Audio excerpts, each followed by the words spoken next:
Speaking of punish game, we're going to have Ryu versus Mario. Super Dan on the left of your screen in the red trunks. Ikan on the right of your screen in the blue trunks, going at it on small battlefield here. And Ikan always wanted to pick the Tekken music when it comes to small battlefield. Yeah, if there's one lesson that can be taken from the last game, it's how valuable a near-perfect punish game is. And these two among the best in the entire region when it comes to that. Ikan getting off to that early lead, helped by a couple of up airs, and has him out of the corner, in fact. And when we're talking about, we talked about it a little bit in the last set, about PR narratives. That was like number 10 versus number 11 on the PR. This is number 6 versus number 4. And Dan is one to play with a grudge when he feels like he could have done better in a season. So this could be the most motivated we've seen of him ever. He was just outside of the top 5. And Ikan is one of the newbies who broke in and maybe like took his spot, so to say. So let's see how Dan plays. And Dan's been playing lights out for the past couple of weeks now. He gets the up smash and take first blood here in game number 1. Yeah, pivot up smash, that reverse hitbox. Frame 8, we know that Dan is in Dan mode right here. Ikan, meanwhile, just hunting for the kill. Back air, nearly killing off that stray hit. Jab combo, and there's the confirmed. Ikan finally on the board.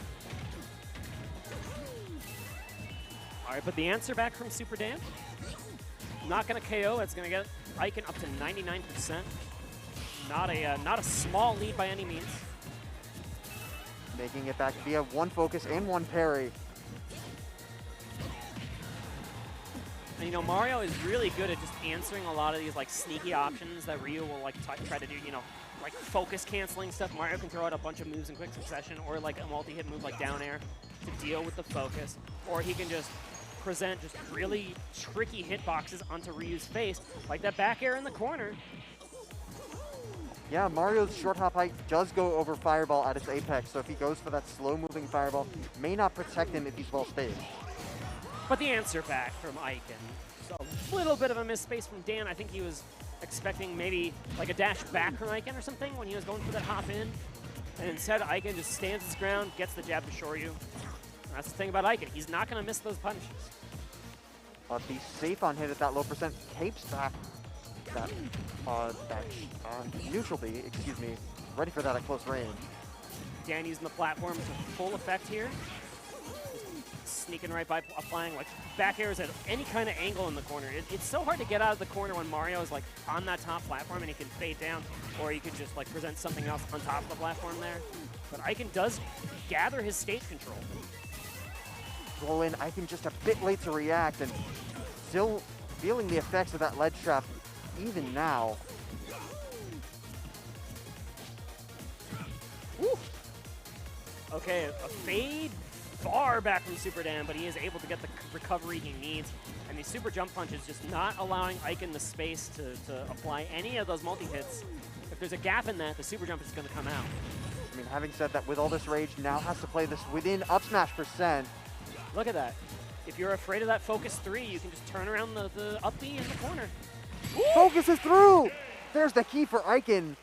Up smash only a single hit, and Ikan maneuver his way to the corner instead of out of it. Yeah, Dan, he bit off a little bit more than he can chew with that up smash. And you know, usually that up smash is safe when you turn it around, right? But the focus ate the perfect hit of it. And then Ikan played off of the panic option in the corner, which allowed the Shoryu to land. So, like, we talked about how Dan is going to try to answer that focus stuff with like the super jump punch. And Dan was playing a little just like, he was playing very safe with it until he wasn't. And that's what Ikan read. It was the killer instinct that the up smash was coming instead of an up B.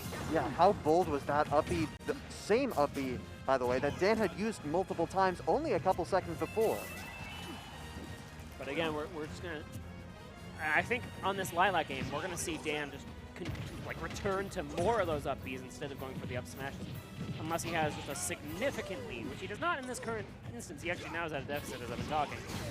And now at a stock deficit because it just happens when you get jabbed in the center of the stage at 100 that you explode. Yeah, much faster set for the Ryu main here. Much faster start, I should say, but Ikan continuing to shark under the platform. Ryu not necessarily the greatest airspeed in the world, but he's making it work against Mario of all characters. he's playing a lot grounded, more grounded, right? Like, he uses the drift of the focus as a mix-up, but he's more often than not, he's just gonna like play it like it's Street Fighter. He's just gonna walk forward when he can, dash forward, and then just apply like an anti-air. Ikan he plays this game fundamentally so sound. But Dan will get the catch with a down air off of the center of Lilac, and this might be his chance to turn around, but oh, the tree trunk forward air. Gotta cancel out the combo that Dan was going for and reset the scenario. Yeah, Ikan was just simply walking backwards there for a bit, but bull rushes right into the down air from Super Dan. Focus to get out of what could be an up air juggle, but having said that, the whiff, no, he was on the platform, he finds the kill anyway. Yeah, you're just able to apply that pressure because you can shore you out of any aerial in this game, right? So just the 2 hits of up air, it looks like you have time to drop your shield, but you don't. Okay, that was a perfect K from Super Dan. You take that trade to the bank. That's one of the big weaknesses we didn't see exposed in game number 1, though, in this Ryu Mario matchup, is taking advantage of the recovery. Ikan was just able to find his mark on the low shore use. Dan is going to have to find more of those capes to be successful in this whole best of 5. Yeah, but that's the difference between Lilat and Small Battlefield. The placing of those side platforms with respect to the ledge, you can go a bit higher, and you have a bit less room to work with, especially vertically. Right, and you have to be very, very confident when you go low. On particularly a Ryu recovery, you got to be confident. We'll see if it becomes relevant here as Super Dan throws Ikan over to the left side of the stage. Oh, and he lets it rip, and then actually is a perfect confirm into the Tatsu. I am shocked that Ikan was able to get a confirm off of the F smash on shield. F smash on shield is usually a pretty safe option for Mario in a lot of matchups, but that long-legged forward tilt actually does connect into the Tatsu. I'm more shocked that Dan decided to roll the dice in that situation at center stage, so not necessarily guaranteeing the kill if you get the sour spot. But even on, like, the thing is that F smash on shield is more safe than it ever looks. Like, it looks like it's pretty punishable. But in that spot, Ikan found the perfect punish. And that's going to cost Dan. Now he has to make the reverse 3-0 happen, which we saw Arctis do. Definitely possible. I mean, we saw him do it, but we saw how difficult it is in the process, too. And Dan, of course, does have it in him, but Ikan is a fearsome wall to get past. But here comes Dan's combo game. Getting a couple hits in, and he does get the percent lead to his advantage here. Puts Ikan in the corner, but focus really high onto the Lilac platform will allow Ikan to escape. And Ikan, I thought he overextended a bit there on the back air, but it looks like Dan is not going to get a big punish to his name. Yeah, Dan just had to be wary of another focus afterwards. That's the benefit of using that maze-like movement with focus in the first place.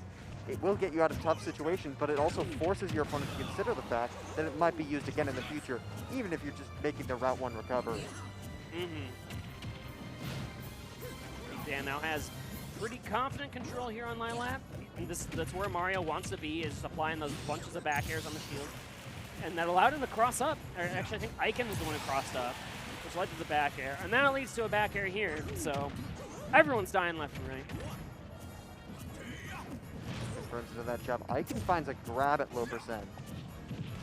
Note usually likes to go for down tilts and a couple of aerials as combo started before, so usually something he does to deter shield. Interesting to see him go for it at a percent where he's nowhere near killing. And Dan looking for a really long combo string, but then he just overextends on that ledge roll. That'll cost him a couple of damage, and now actually Ikan has the lead in the corner, pressure to his name, but I liked Dan trying to turn that around off of like the scramble hit of that one down air, and then you try to take advantage with like a forward smash of your own, but second forward smash maybe bit off a little bit more than it could chew. Yeah, Ikan learning the hard way that you can't necessarily roundhouse with those ledges, but finds that kill nevertheless, and outranged the Tatsumaki, but Dan not in a position to do anything about it. And all of a sudden, this percent is racking up super quickly here. And Dan doesn't even get the stock off of the up smash of 140 after the hit. Oh, this is a tough spot to be in for Super Dan, because now Ikan can really connect with any hit he wants. All right, clearing the rage is a start. Second back throw kill of game 3, but Ikan can taste that winner's finals. The one hit up air into back air is going to send Super Dan all the way to the left side, and now Ikan just playing it slowly but surely here. Like any raw, strong tilt should get the job done. Okay, strong up tilt almost gets the job done. Next one definitely is going to happen. In the mood for proc jab, back air nearly killing, nearly connecting. Okay, yep, couple of jabs into the Tatsu is going to clean up this 3-0, and done and dusted for Ikan as he moves on the winner's finals to face Arctis. And yet another combo-centric matchup, just all aggro today here at Ignition. Thumbs up from Ikan. If that first semi was nail-biting down to the core, that one looked, I won't say one-sided because all three games were somewhat close, but Ikan looked controlled, looked like he at no point was in too much of a position for Dan to really get some hard read on him. Forward smash from game 2 aside, and just really cruise through the end of all three games. Yeah, it felt like Ikan was just calm and collected in the last stock last hit scrambles, and he let Dan